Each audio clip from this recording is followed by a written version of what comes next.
But a few of you recommended the case that I'm going to cover today, and once I researched it, because I didn't really know what it was, but once I researched it, I just became so immersed in,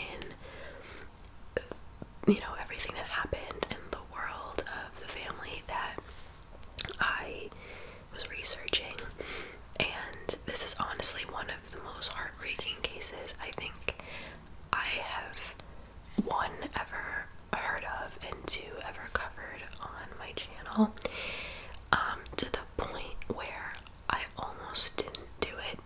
I almost didn't make this video, and there are a couple of reasons for that, and the biggest one being that it only happened last year, and so the family of the people that I'm going to discuss today are still, very much alive, and I understand that the chances of any of them seeing this video they're very slim, the chances, but still, I don't know, I just want to be as respectful as possible, and because of that, I'm not going to really put any pictures in here.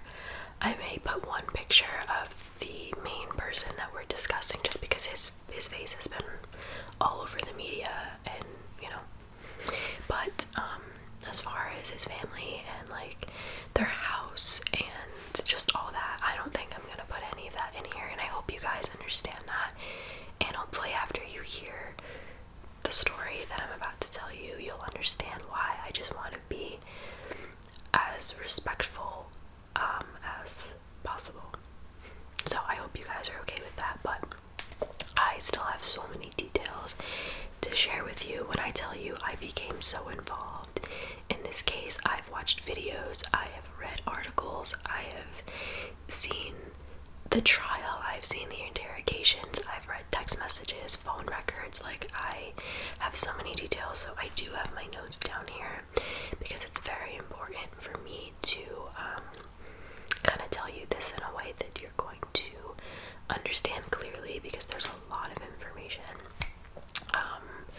And I will link things down in the description if you want to look at the coverage and everything yourself. There's so much on the internet about this case, it's crazy. And as I go along, I'll let you know what I'm gonna link down in the description, okay? So, getting all that out of the way, I thought that it was really important that I got that point across, that I want to be as respectful, and if we could keep the comments down below respectful too, I would really appreciate that. So, without further ado, we are going to be talking about a man by the name of Chris Watts. Chris Watts was 33 at the time that this all happened, which again was last year, and to many people that saw Chris in his life from the outside would say that he had it all. He was married to a woman by the name of Shanann. She was pregnant at the time with their 15-week-old baby boy, who they planned on naming Nico. They had two beautiful baby girls by the name of Bella and Celeste. Bella was 4 and Cece was 3. They had a beautiful 5-bedroom house in Frederick, Colorado, which is a little bit outside of Denver. And they both, had stable jobs, and just like on social media and everything, their life seemed perfect and they seemed so happy. So I'm going to take you through the story of how he pled guilty to a list of crimes on November 6th, 2018, and how he is currently serving 3 life sentences in jail. So I'm going to give you a little background on their marriage, the marriage of Chris and Shanann. So they actually met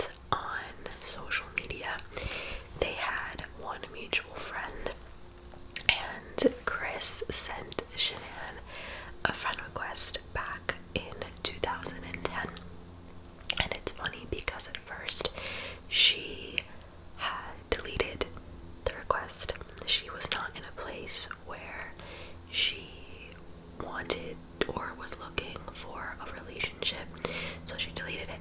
And then a few weeks later, he sent another one, and they ended up talking, and eventually a few weeks later, they met for the first time on a blind date. And she ended up falling in love with him, and he fell in love with her, and again, they were so happy.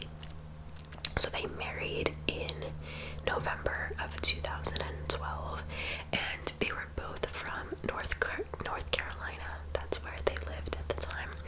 And then eventually they both moved to Colorado, Frederick, Colorado. Starting in 2013, they had their first baby girl, Bella, and then in 2015 they had Celeste.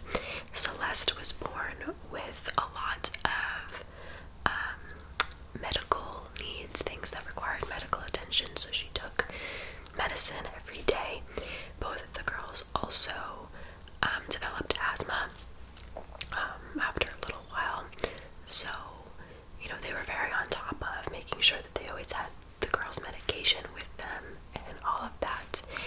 And at the time that Chris and Shanann met, Shanann had actually been dealing with the fact that she had lupus, and she just wasn't in a very good place, mentally, physically, and that's why she said that she wasn't looking for a relationship of any kind.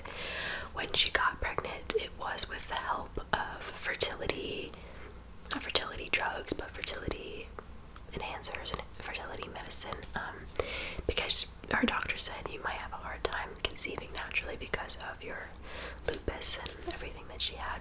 But they did have two beautiful baby girls, and Shanann was very, very active on social media, and we'll get into that in a little bit, but she basically lived her life on social media and shared everything that their family did, and and that's why people would see them as having the most perfect family dynamic.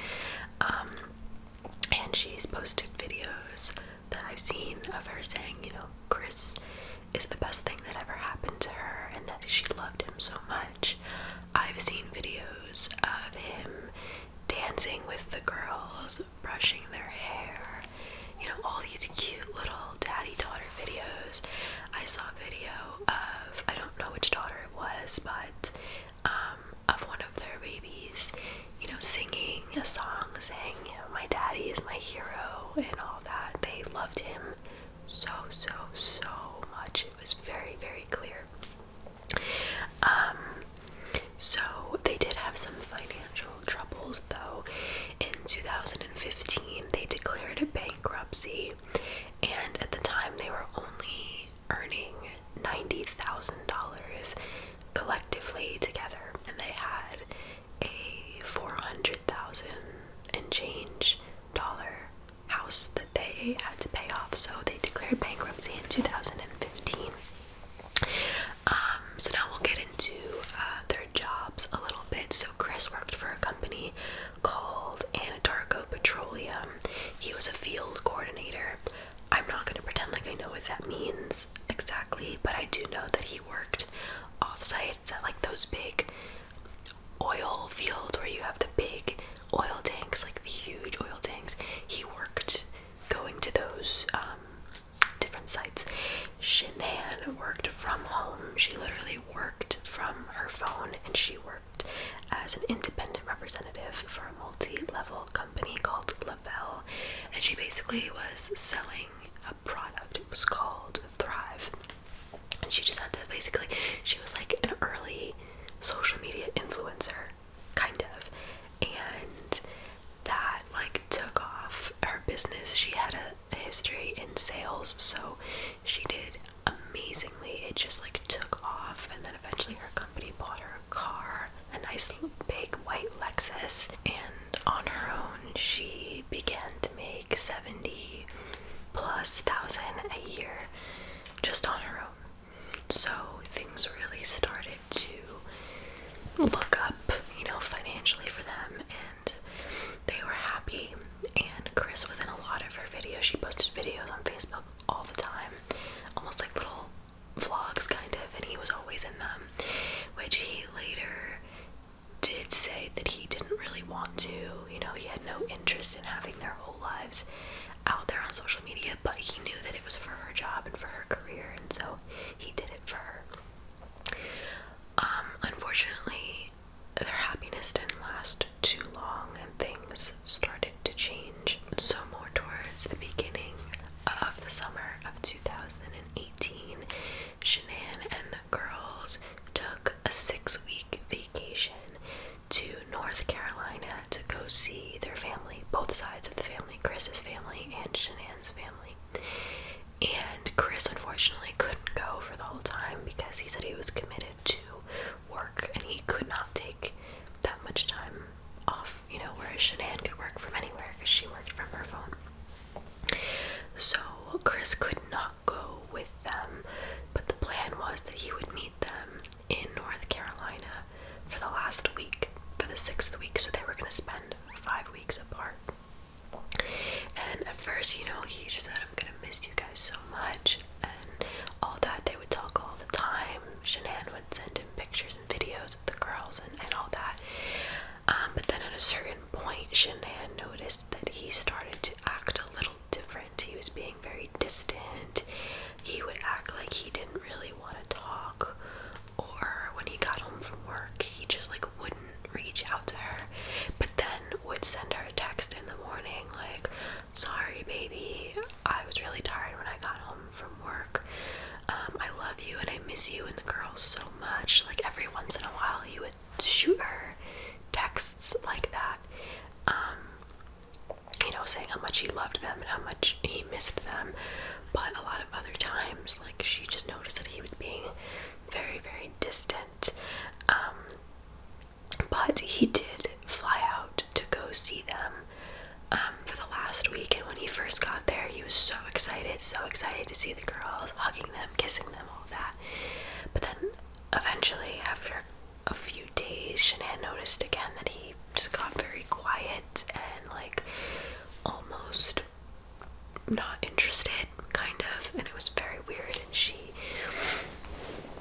you know, was just like, what is going on? And she would question him, and eventually, like, he expressed to her that he didn't want to have this baby. This is again when she was 15 weeks pregnant, and he was like, you know, I'm happy with the 2 girls. Like, he was just basically telling her, like, I don't really want to have another baby, and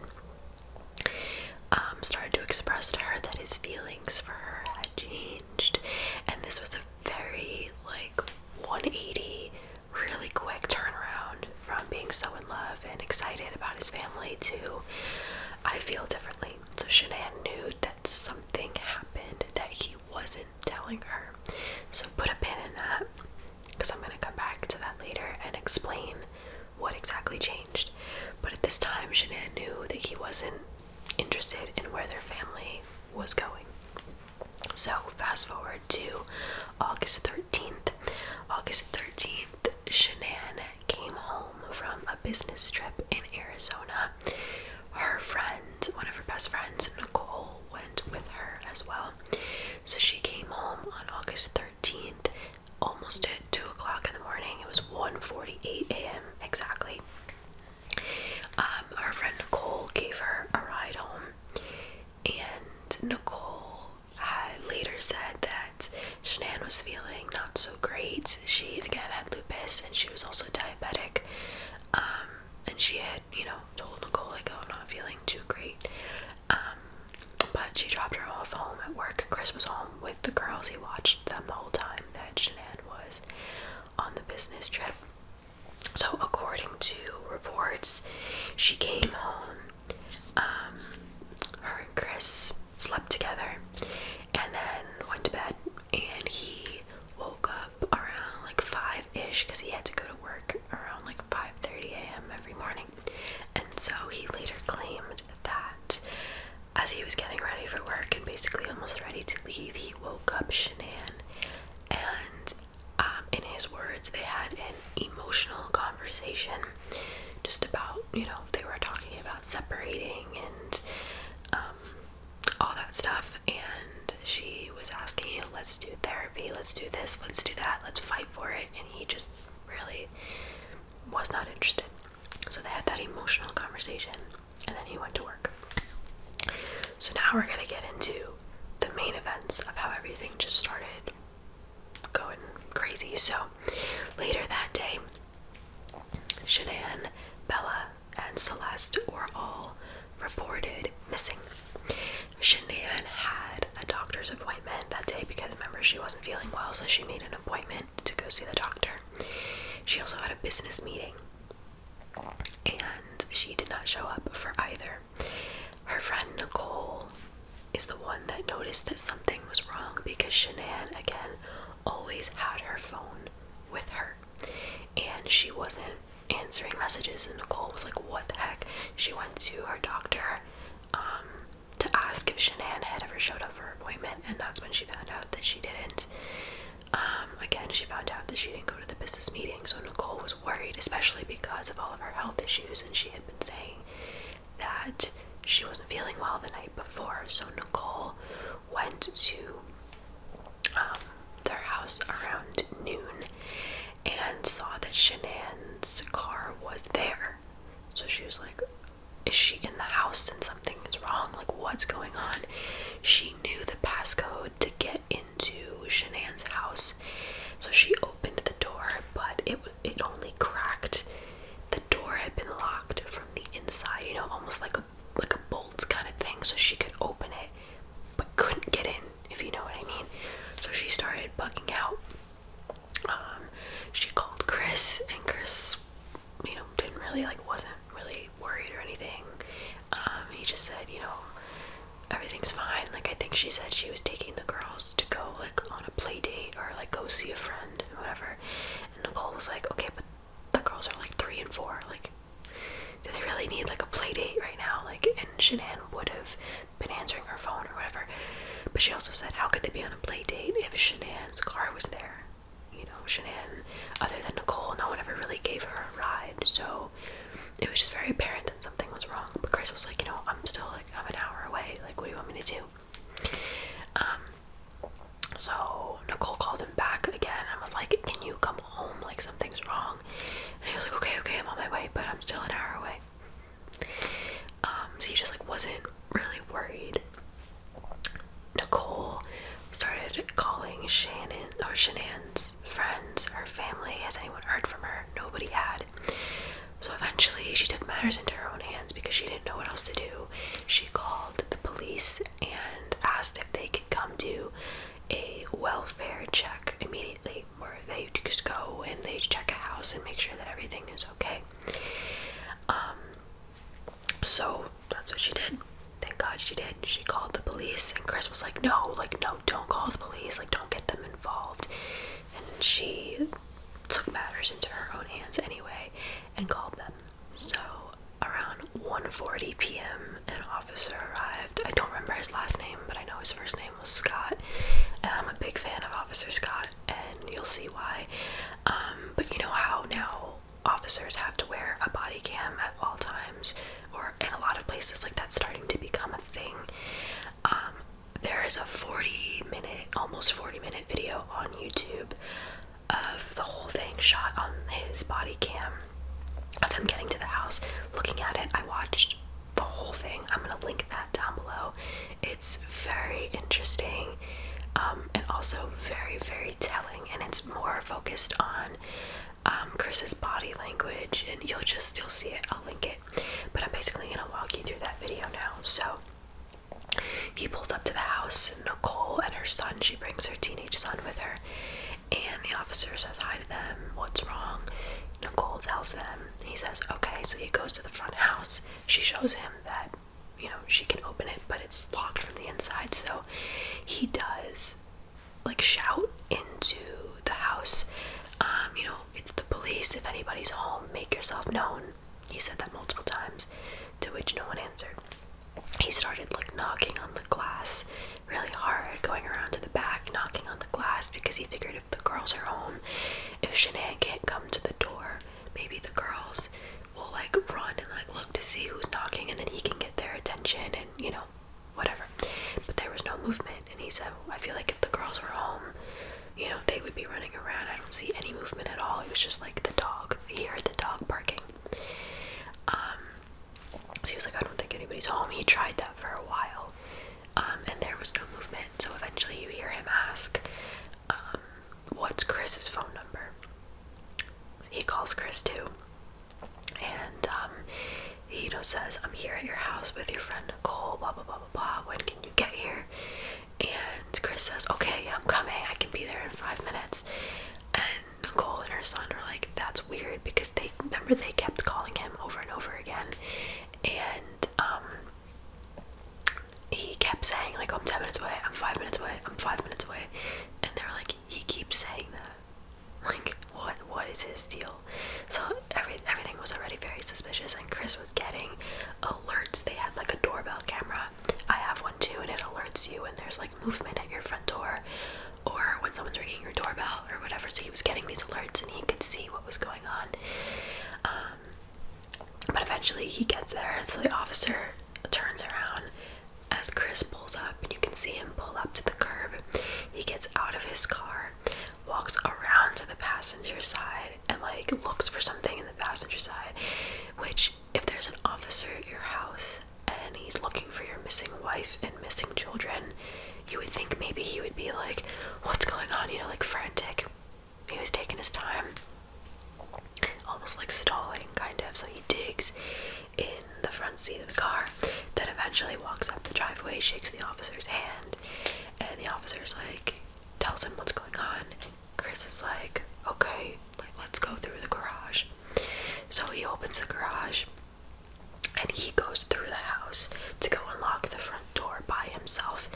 And it's important to note here that he was in the house for 1 minute and 15 seconds by himself, which, if you're just walking through the garage and going to the front door to unlock it, it should not take you that long. We don't know what he was doing, but he was doing something. So he opens the door. The police officer, very respectful, says, Chris, like basically asking for permission, can I come into your house and take a look around? Chris says yes. So they walk around. The officer searches the whole house, as does Nicole and everyone. And they find her phone, which, as soon as Nicole saw that Shanann's phone was home, she knew that it was a problem, because she knew that Shanann works from her phone, always has her phone. Her wallet was also there. Chris claimed to have found her wedding ring on her bedside table. He like walked out of the room with it on his finger like this. I don't know what he was trying to suggest, because they were having problems, so I don't know if he wanted to make it seem like she had left him, or I don't know, but everything was there. Her belongings were there. The top sheet of their bed in the master bedroom was missing, and then you hear Chris at one point say, the girls' blankies are here, and they never go anywhere without their blankies.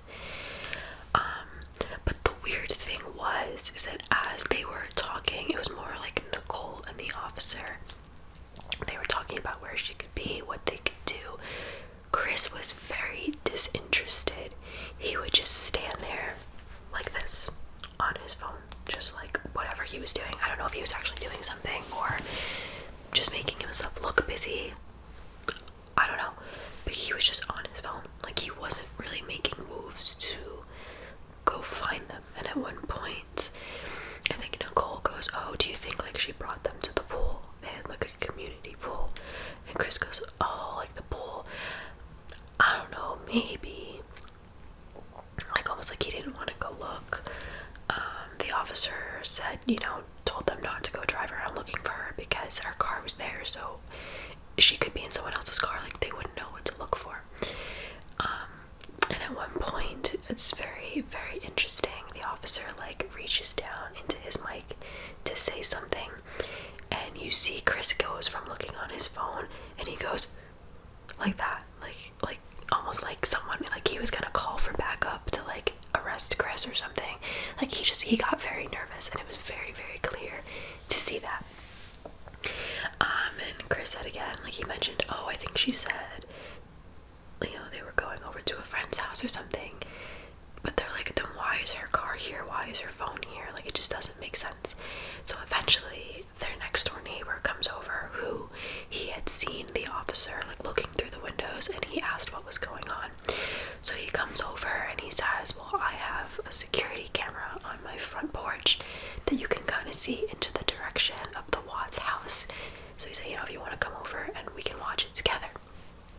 So they all go over to the neighbor's house. I forgot his name. But he was a really big help in this case. So they sit in the living room and they watch the security footage. And you can see around 5:15, 5:30 in the morning that Chris backs up his truck into the driveway, like backs it up all the way into the driveway. And he says, oh yeah, like I was loading my truck for work. But the neighbors were like, well, he never like backs it up like that. Like he never puts it in the garage to load it up. If anything, he loads like his lunch bag, a book bag, and like maybe one other bag. And that morning, it took him a good 45-50 minutes to load up his truck before he went to work.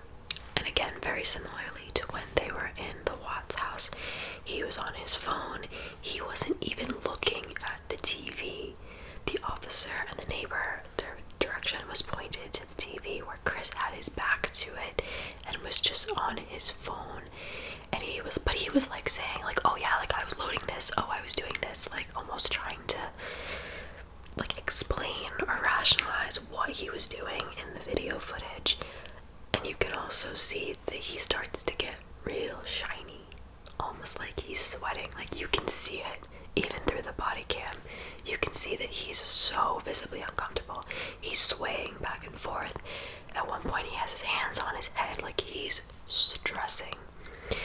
And the officer notices that something is very, very wrong with the way Chris is acting. And so he said, you know, this is a very weird situation, so I'm gonna have my detective come over here and like talk to you guys too.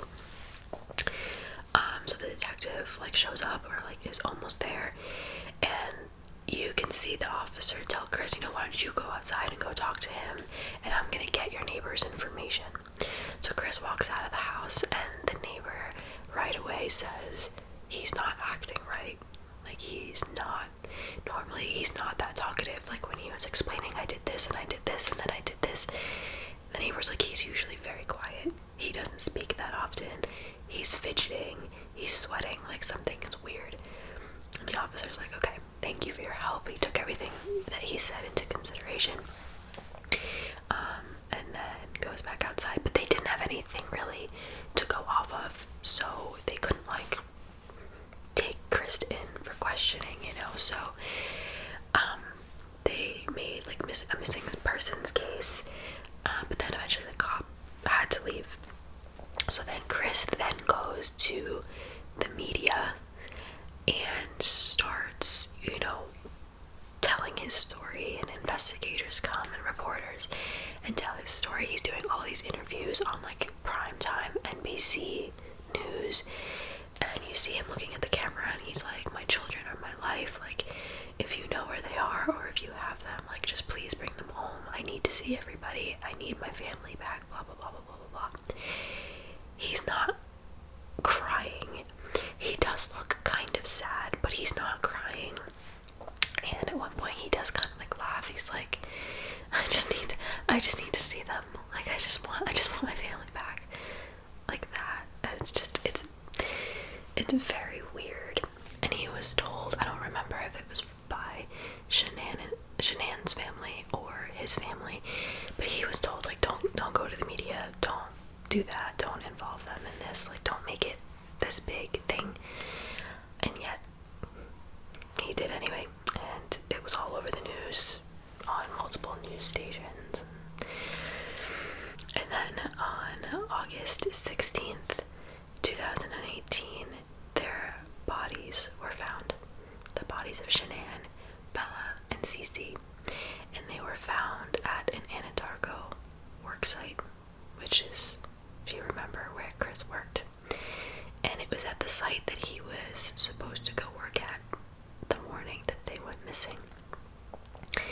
And it was later brought to light that he told, I don't know if it was his boss, his supervisor, I don't know, but he told someone like, I'm gonna go check the site and like work on it, and I'll just go by myself, I'll go straight from home.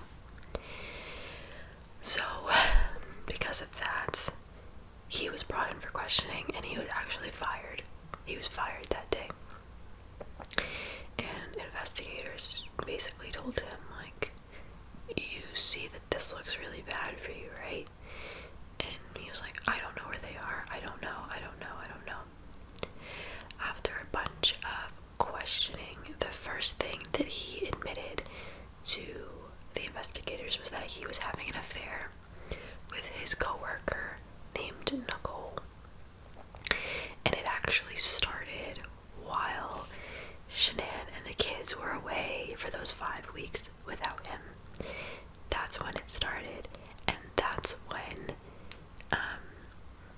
things started to change and he started to act differently.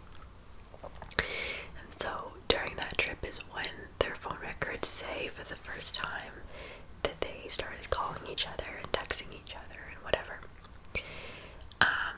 So this woman, Nicole, was also brought in for questioning, and she said that at first, she didn't know that he had kids. He didn't wear a wedding ring.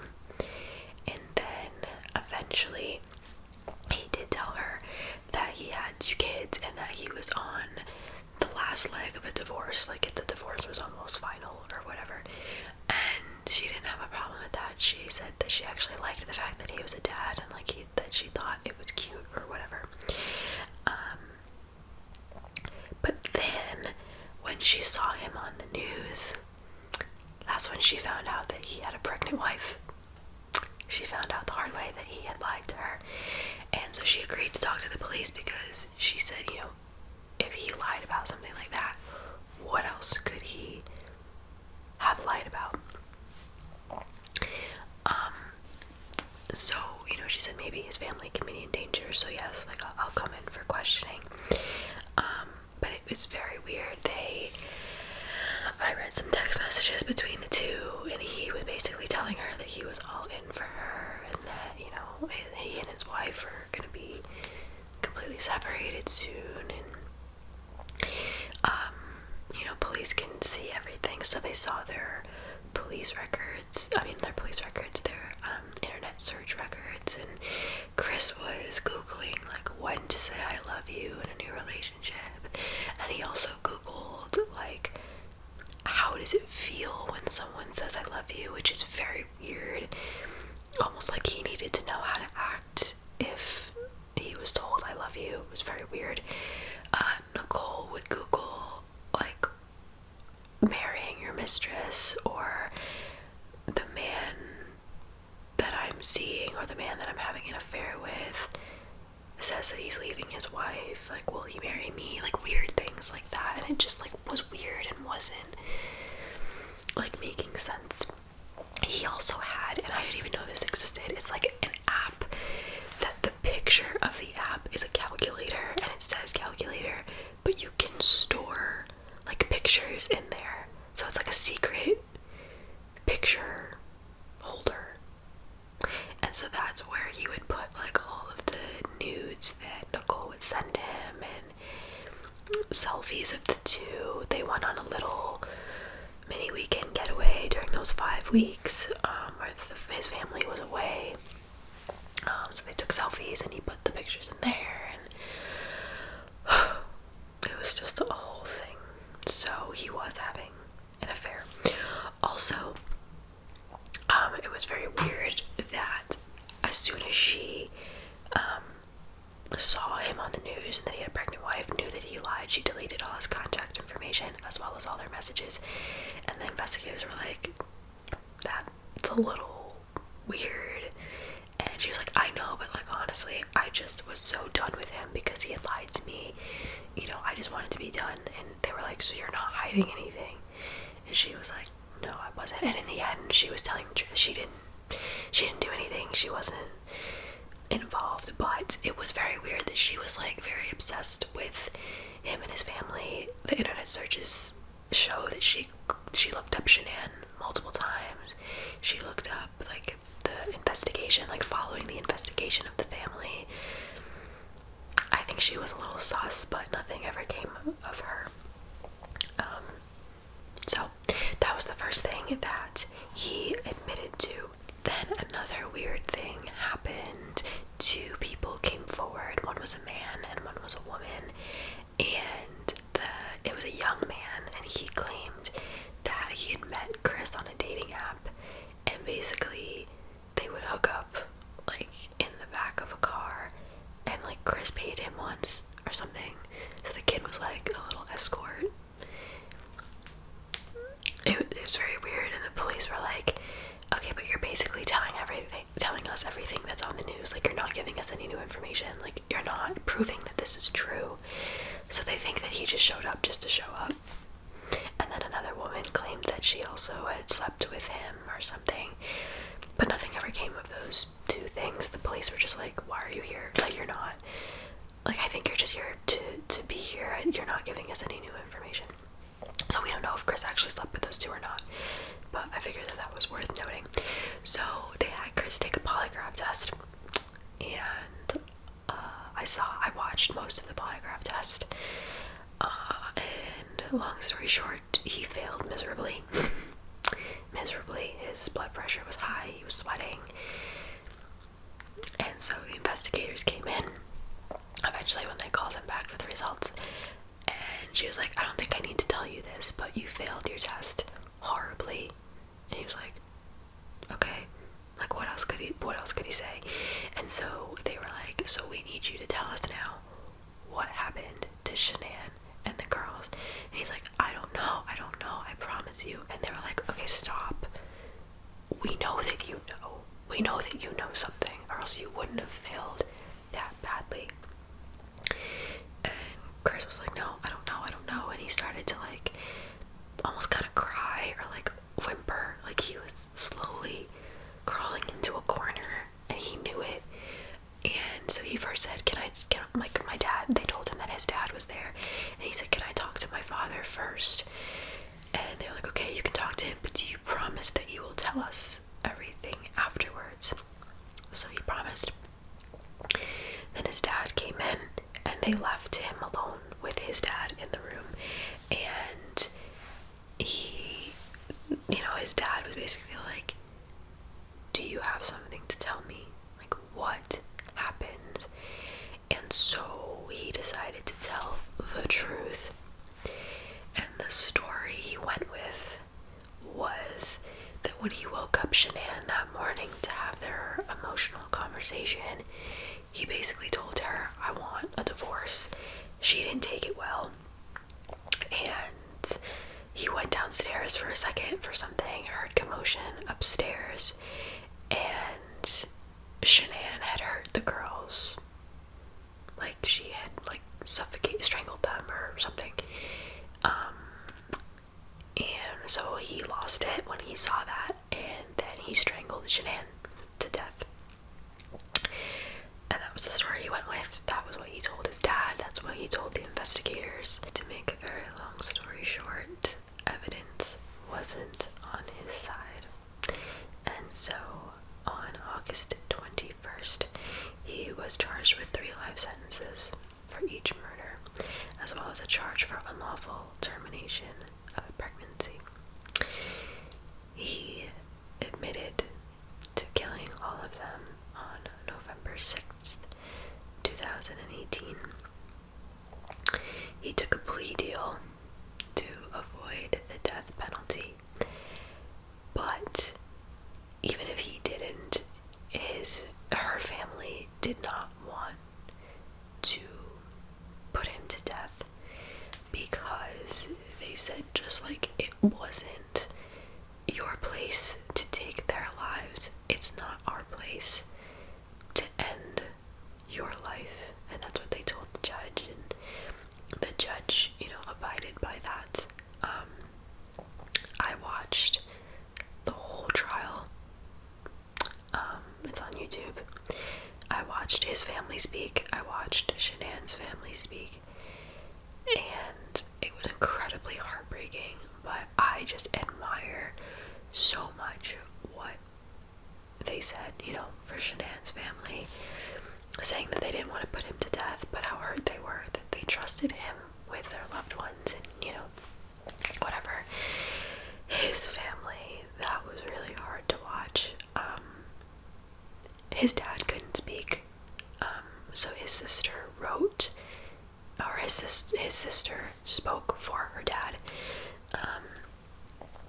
but the mom, I think Chris's mom, was the hardest to watch, because this came out of nowhere. Like, Chris, just a few months before, was, or so it seemed, the most loving dad, and they were just like, for them it was like, this doesn't make sense, because all they saw was the loving dad that brushed his girl's hair and played with them and sang with them, and their mom basically said, at the end of the day, we're still your family, and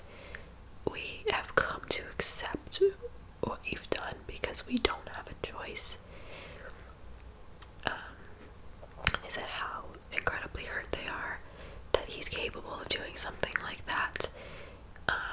But she literally turned around in the courtroom and looked at him and said, "We forgive you, because just like God has unconditional love for all of his children, we want to love you like he would and have unconditional love for you. So we still love you and we forgive you." But she said this like crying like a baby.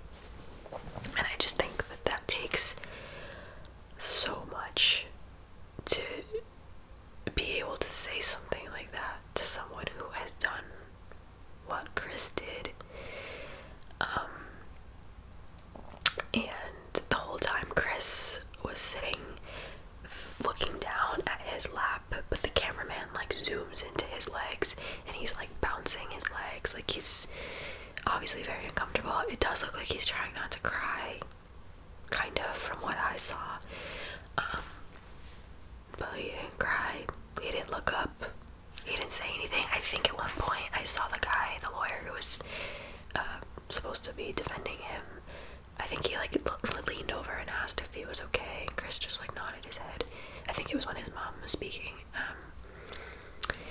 But then the judge spoke at the end, and he said in all his years of being a judge and working in the law enforcement business, that was the worst case and the most heartbreaking and selfish and just disgusting crimes that he's ever seen. And the prosecutor, the lawyer who was fighting against him, he wrote a whole thing and he detailed how it happened. And I also watched an interview of Chris while he was already in jail. He was already sentenced, but he went into detail about how everything happened, and he was crying while he said it. So I'm gonna go into that a little bit. Just a warning, this does talk about a child in a very sad way, and if that's something that you don't want to hear, I totally get it. Just fast forward a little bit, because it really is heartbreaking, and it makes me very, very sad too. So basically, here's what happened. He did wake Shanann up that morning to talk to her. They got into an argument. He ended up on top of her, straddling her on the bed, and put his hands on her neck and suffocated her. She had no signs of like defense wounds. It didn't look like that she struggled at all. And they asked him like, what was she doing while you were doing that if she wasn't fighting back? And he said, I don't know. She could have been praying. She could have been stunned. Like he's like, I don't know what she was doing, but she didn't fight back.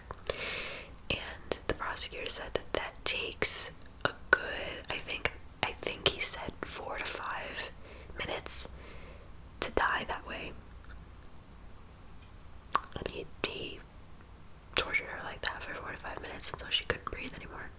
And it was then that his oldest daughter, Bella, walked in, saw her mom like still like laying down, sleeping, so she thought, and he just told her, Mommy's not really feeling well. We have to go.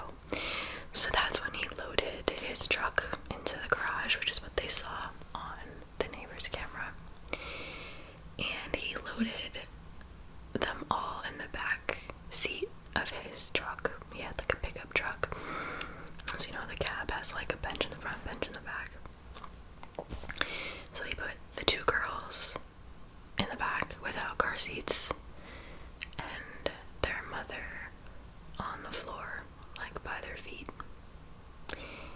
And he drove to that oil site that I was telling you about before.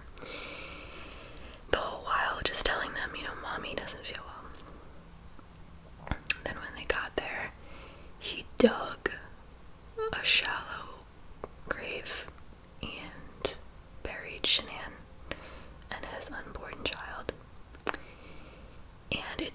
unclear to me whether he buried her first or killed the girls first. I don't know, but he basically went on to say that he smothered his babies until they couldn't breathe, and that's how he killed them. And he then put the girls in 2 separate oil tanks, and the prosecutor was like, you couldn't even put them all together, like have just even like a little bit of respect for them and like let them rest together, but instead you disposed of them like garbage. And the oil tanks had, like, the opening was only like, I forgot how, maybe like 8 inches or 10 inches in diameter, so he had to like stuff them in there.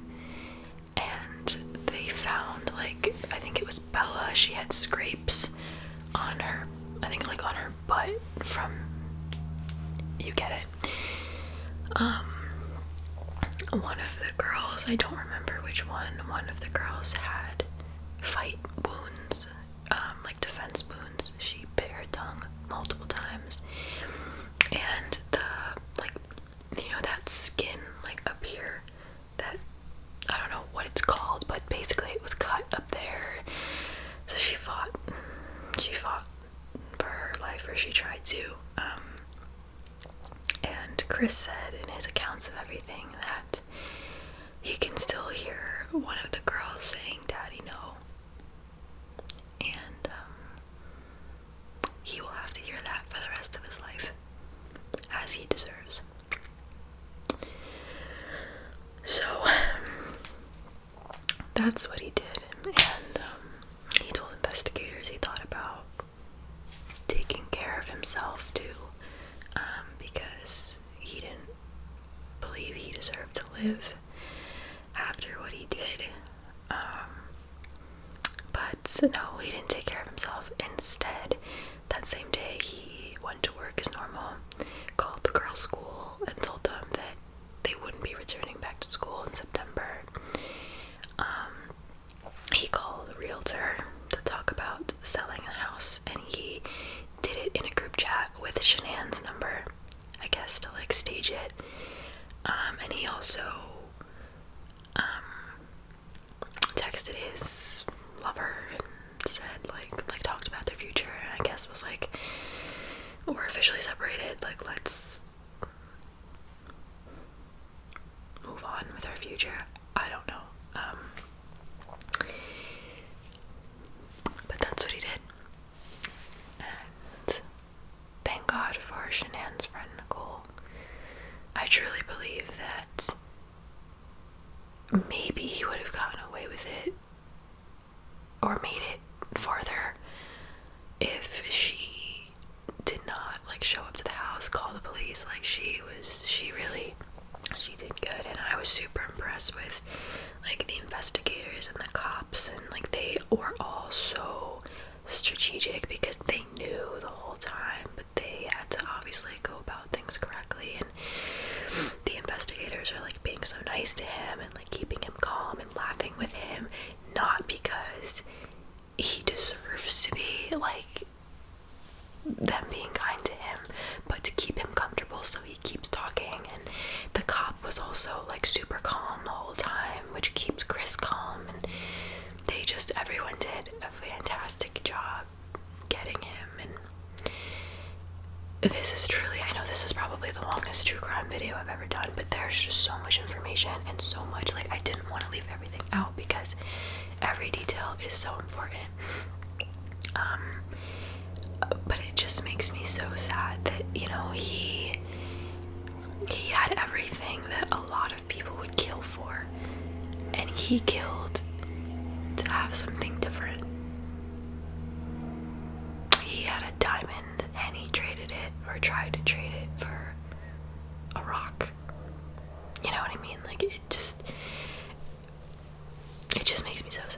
his daughters and his wife loved him so much, and they would have never thought that he would do something like that. And it breaks my heart. So again, I know, like, the family of Shanann and the girls, like, I know they'll probably never see this, but I just send, like, condolences to all the family, and I don't know. So anyway, that is today's true crime story.